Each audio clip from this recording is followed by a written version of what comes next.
अप्रतिहतशक्तिः भ्रामरी। श्रीनिवासशर्मणा मया विरचिते भ्रामरीस्तोत्रे चतुर्थश्लोकः। स्रष्टुं विश्वं पुरस्तात् सदुदितमविभक्तं प्रकृत्यां विलग्नम्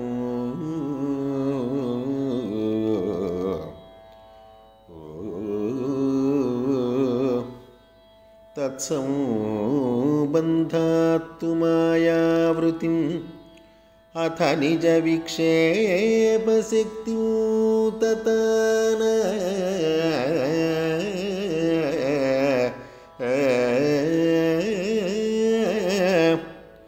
नित्यैवं भ्रामयित्वा प्रतिहतबलिनी विश्वकोशस्थजीवान्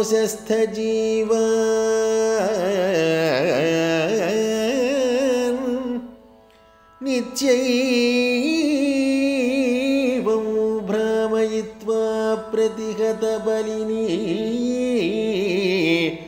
विश्वकोशस्थजीवान् अभ्यर्णौ साकृतिर्मे मदवननिरता अभ्यर्णौ साकृतिर्मे मदवननिरता भ्रामरीत्येति नाम्ना भ्रामरीत्येति नाम्ना भ्रामरीत्येति नाम्ना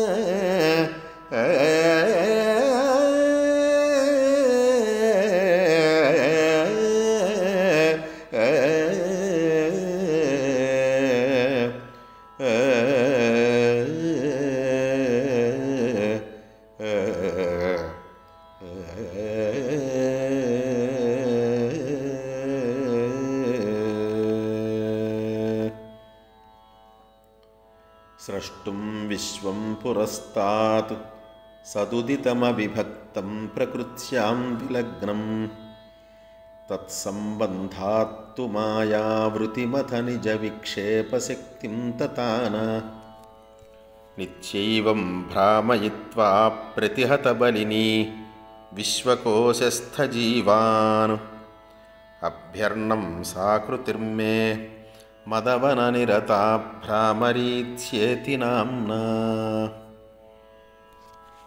శ్రీనివాసిని వ్యాఖ్య. సత్యస్వరూపమైన బ్రహ్మపదార్థం ఈ విశ్వమును సృష్టించుట కోసం ప్రకృతి యందు విడదీయలేని సంబంధంతో లీనమై ప్రకాశించింది. అట్టి చైతన్య ప్రకృతుల సంబంధం వల్ల మాయ ఒకటి ఏర్పడి తన అంశలుగా ఆవరణ విక్షేపములనే రెండు శక్తులను విస్తరింపచేసింది.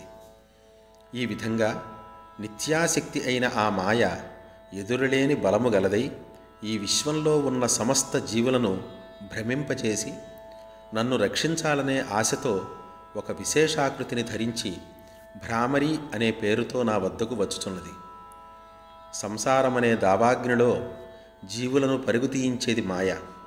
ఆ మాయే ఉపాసకులను సంసార దావాగ్ని నుండి రక్షించే భ్రామరీ శక్తిగా వారిని సమీపిస్తోంది. శ్రేయో భూయాత్ సకల జనానాం.